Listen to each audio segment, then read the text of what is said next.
सदिया करा दी घर बसवा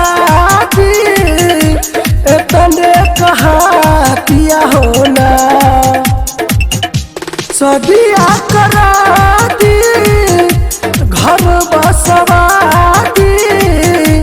इतने कहा किया होना कि भौजी रे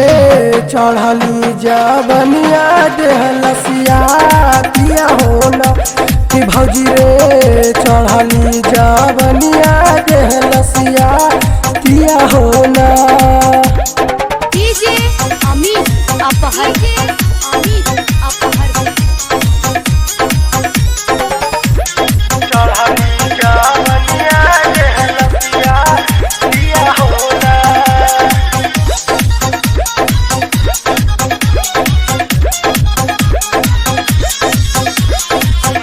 जबल पिया जरदा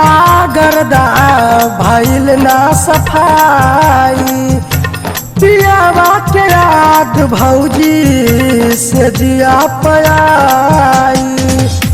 जबल पिया जरदा गरदा भइल ना सफाई पियावा के याद भौजी से जिया पयाई जिया जुड़ा दी सपना पूरा दी इतने ध्यान दिया होना कि भौजी रे चढ़ली जवनिया देहलसिया होना कि भौजी रे चढ़ली जवनिया देहलसिया किया होना। डीजे अमित अपहर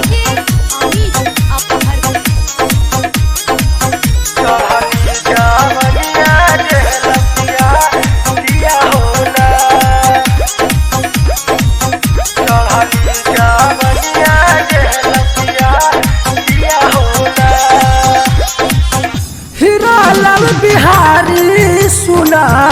रखा जानी साथ में सबके साथ घूमत बिया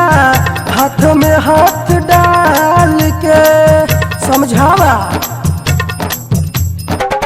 हीरा लाल बिहारी सुना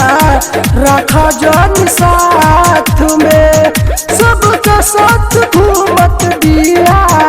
हाथ में हाथ डाल के ससुरा भेजा दी मकेसर से मिला दी इतने उपकार दिया होना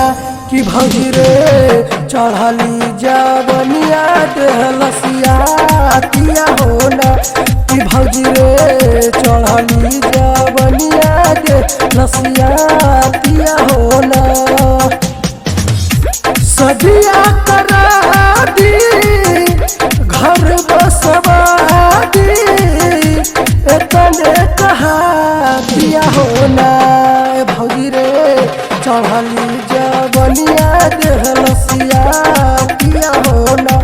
कि भौजी रे चढ़ली जवनिया देहलसिया किया होना। अमित अपहर